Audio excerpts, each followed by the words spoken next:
Have you ever wondered how a bustling, prosperous nation like the United States was brought to its knees in the 1930s? The Roaring Twenties had been a time of unprecedented wealth and prosperity, but the bubble burst with the Wall Street crash of 1929.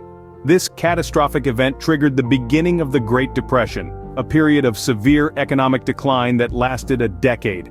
The stock market crash wasn't just a financial calamity. It was the first domino that fell, setting off a chain reaction of bank failures and business closures. Across the nation, unemployment rates soared.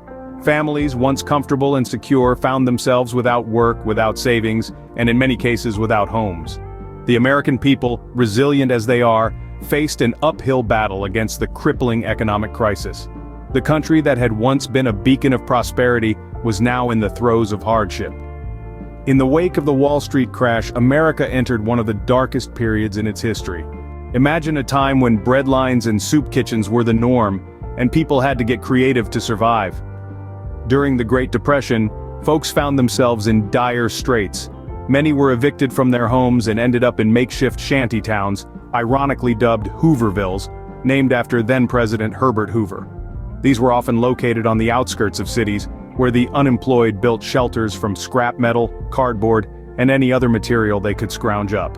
In rural areas, hobo jungles became a common sight. These were camps where the homeless gathered, often near railroad tracks, ready to jump on freight trains in search of work or a better life elsewhere. An interesting aspect of this era was the barter system. With money scarce, people traded goods and services to get what they needed.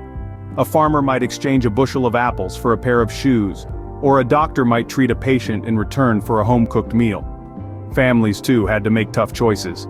In some cases, they had to split up, with parents sending their children to live with relatives or even strangers who could provide for them. Yet, amidst the hardship, the Great Depression sparked creativity and innovation. People found new ways to make a living. Homes were transformed into boarding houses. Men, women, and even children took to selling apples on street corners.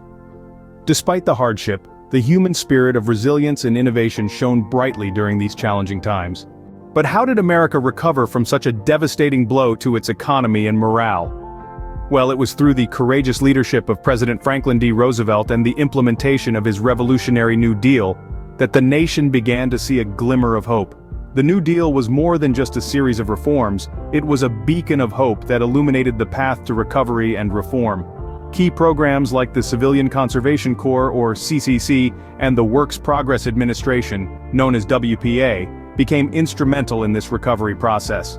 The CC put young, unemployed men to work in environments that not only restored their self-esteem, but also benefited the nation's natural resources. Similarly, the WPA offered jobs to millions in construction, education, and the arts, sparking a wave of creativity and innovation that helped to heal the nation's spirit. Through the New Deal, America began to rebuild, laying the groundwork for a prosperous future. So, what can we learn from the Great Depression? To sum it up, it's a tale of resilience and determination in the face of adversity.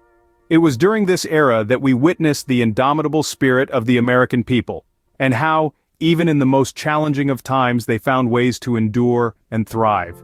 The Great Depression also shaped modern economic policies and social welfare programs. The Great Depression was a time of hardship and struggle, but it also serves as a testament to the resilience of the human spirit and the enduring strength of America.